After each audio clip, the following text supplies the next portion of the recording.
Méditation du 2 juillet. Entendre de l'extérieur. Qu'aucune parole mauvaise ne sorte de votre bouche. Dites seulement des paroles utiles qui répondent à un besoin et encouragent autrui pour faire ainsi du bien à ceux qui vous entendent. Éphésiens 4, le verset 29 dans la version Bible français courant. Je n'aime pas entendre l'enregistrement de ma voix. Pourquoi est-elle si aiguë et stridente? L'oreille humaine est sensible aux vibrations internes et externes, de sorte que nous pouvons entendre de deux manières complètement différentes, de l'intérieur et de l'extérieur. Lorsqu'une autre personne parle, les ondes sonores se propagent dans l'air et entrent dans l'oreille, faisant vibrer le tympan. Ces vibrations atteignent l'oreille interne et sont traduites en signaux interprétés par le cerveau. Mais lorsque je parle, les vibrations proviennent de mes propres cordes vocales. Les ondes sonores ne voyagent pas dans l'air, mais dans mon corps, résonnant dans les os de ma tête. À mesure qu'elles avancent vers le tympan, ces ondes se déforment, deviennent plus longues et plus graves. C'est pourquoi, lorsque j'entends ma voix quand je parle, elle semble plus grave. Mais si je l'écoute sur une cassette, elle est plus aiguë. Nous avons parfois un problème similaire lorsque nous communiquons. Nous faisons un commentaire et pensons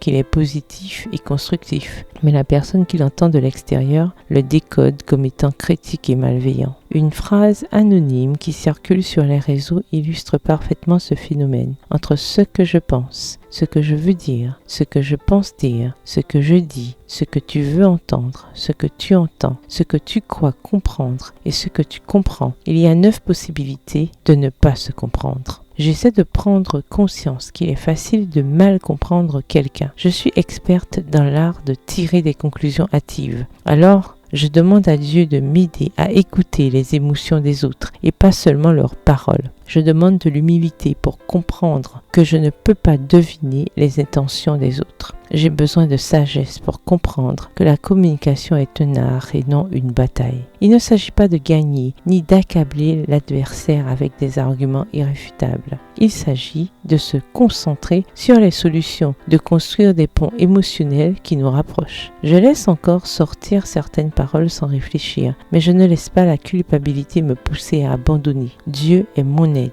Comme tout art, une communication efficace demande de la pratique et au cours de ces 24 heures, je vais faire de mon mieux. Prière, Seigneur, merci pour le don de la parole. Je veux que chaque mot qui sort de ma bouche soit plein de lumière et de vie. Apprends-moi à mieux écouter, à ne pas tirer de conclusions hâtives et à me taire lorsque parler plus ne serait d'aucune utilité. Amen.